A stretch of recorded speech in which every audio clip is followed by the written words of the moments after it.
billahi samiyul alim minash shaitanir la'inir rajim. Bismillahir rahmanir rahim. Jama'a assalamu alaikum wa rahmatullahi ta'ala wa barakatuh. Sunana Malam Abubakar Mai Godiya wanda kuka fi sani da Dr. Mai Godiya. To a yau insha Allahu Rabbi za ku ji mu da ci gaba daga inda muka tsaya, amma dai kafin nan bari in ce muku Eid Mubarak, barka da sallah. To alhamdulillah muna godiya ga Allah subhanahu wata'ala da ya sa muka yi wannan azumi na watan Ramadan.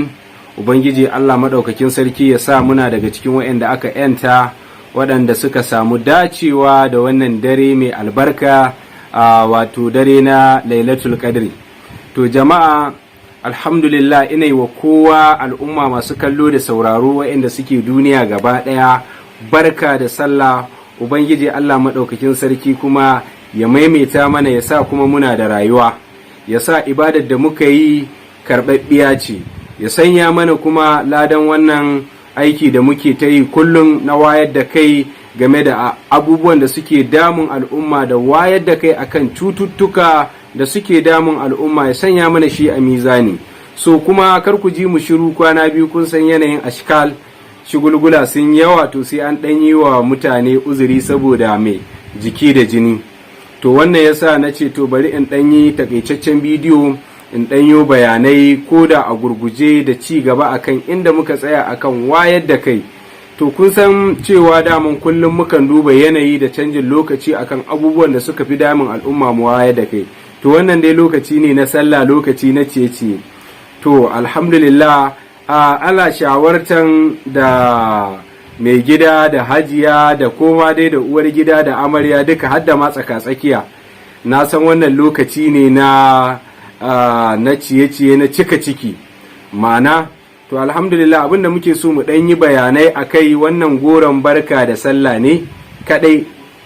Sai ya kasance tunda goron barka da sallah ne za mu yi bayanai akan abubuwan da muke ci na maiko, na nama da sauran duk inda ka je a ce bismillah gashi nan alhamdulillah. To muna so mu ba da shawaran ga al'umma cewa a ci dabino sosai saboda ciye-ciyen nama, kuma a cikin shi akwai amfani sosai, akwai wasu vitamins da suke taimakawa jiki domin gudun lalacewan ciki. Sannan kuma duba ga dogon lokaci, kwana 30 na ibada, ciki bai saba da cika ciki sosai, duk da wasu in an sha ruwa suna yi, amma mafi aksari abubuwan ruwa ne suka fi yawa, bai saba da abinci bai. Yanzu ne wasu za su yi ta cin abinci.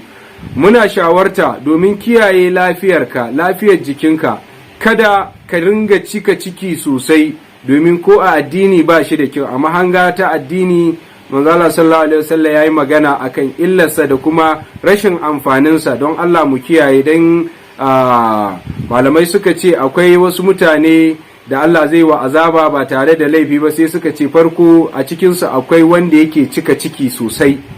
To Allah ya sa ya kiyaye mu kasance daga cikinsu. To abinda nake so in yi magana a kai, a yanzu wannan lokaci ne na zafi. Idan mutum ya cika ciki ya je ya kwanta, zai iya samun mai constipation, haka cushewan ciki, constipation kenan, cushewan ciki, turawa da suke kiran shi cushewan ciki. Mutum zai iya samun cushewan ciki, daga nan me sai ya samu gudawa ko amai, kun ga me jiki zai raunana.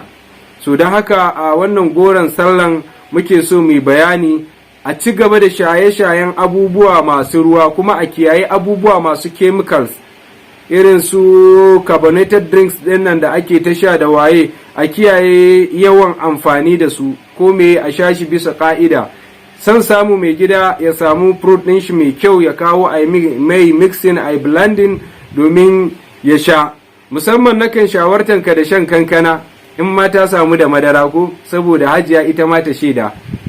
Kamar yanda aka ramaka Allah Mala Yasir yana gefe na, ya kamata a sha kankana da madara sosai domin me samun lafiya da za a gamsar da iyali yadda ya kamata, duba ga dogon zango da aka samu na ibada. Wasu an ce ba sa abin nan saboda yanayin ibada, musamman kamar Mala Yasir, kun san shi ma da kokari. To alhamdulillah, wani dan uwana ne, amini na, yana yi muku barka da sallah, da shi ma kuma aboki Mala Awwal ga sunan duka. to alhamdulillah ina fatan dukkanin masu kallon mu da sauraro su sanya mu addu'a gaba daya, ubangiji Allah madaukakin sarki ya ba mu lada. So za mu dawo da ci gaba da bayanai akan wayar da kai. Sannan a wannan azumin mun samu korafe-korafe ga masu matsalar koda, wanda mun karanta comment ɗinku, text da tambayoyinku da yawa ta WhatsApp da sauran duka. So ha'i yanzu dai ina nan dai wasu suna ta tambaya malam ya bada maganin ciwon koda. Na karanta kamar mutum kusan 20 akan suna so malam. Sai malam ya ce a'a, malam ya ce ciwon koda yana da musabbabai ya kasu, akwai wanda yake dutse ne shi, wanda suke kiran shi mai pyelonephritis kenan, akwai wanda infection ne. Sai shi yasa ba za mu ba da maganin ciwon koda kai tsaye, sai dai ka kira mu mu ji sannan wanne ne, sannan mu ga yadda za mu taimake ka. To wannan kenan amsa tambayar ku kenan masu kallon mu da sauraro. Sannan ina sanar da ku cewa program zai dawo kai tsaye kowane lokaci, a kullum bidiyo zai dinga zuwa muku. Sannan kuma shirin nan na sati-sati yana nan da yadda halittar ɗan adam take, yana nan za mu ci gaba da wayar da kai ga abubuwan da ya kamata a kiyaye da kuma yadda za a taimaki bebin da Allah ya bada, kuma kasancewa kin zama uwa, matsayinki na uwa, haka ma hashishi kanshi mai gida. To alhamdulillah ‘yan uwa a nan zan dakata, daman shi wannan saƙo ne na barka da sallah, kuma ya kamata mu ɗan ce wani abu kamar yadda wasu aminai na suka kawo min ziyara sukan zaune yanzu haka. To alhamdulillah ‘yan uwa masu buƙatar magani kuma duk inda kake a faɗin duniya, kowace ƙasa kake, mun tanadar muku da hanya mafi sauƙi, wanda ya kaman waɗanda suke Saudiya muna nan sane da wanda mun ce muku insha Allah muna nan shigowa idan har Allah ya ba mu lokaci, kuma za mu ajiye muku standard office da zai kasance duk lokacin da kuke buƙatar magani za ku je ku karɓi maganin ku kai tsaye. Haka waɗanda suke garuruwa ƙasa Najeriya ko ina kake, maganin ka zai isa zuwa gare ka. Jama'a assalamu alaikum wa rahmatullah, daga naku Malam Abubakar Mai Godiya nake ce da ku huta lafiya.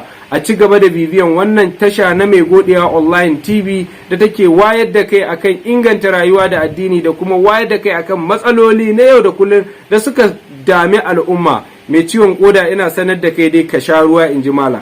Kullum za ku ji ina cewa musamman wanda suke fama da matsalar dutse, su sha ruwa mai kyau mai tsafta sosai, san samu a samu ruwan ya kasance distil ne shi. To jama'a assalamu alaikum wa rahmatullah.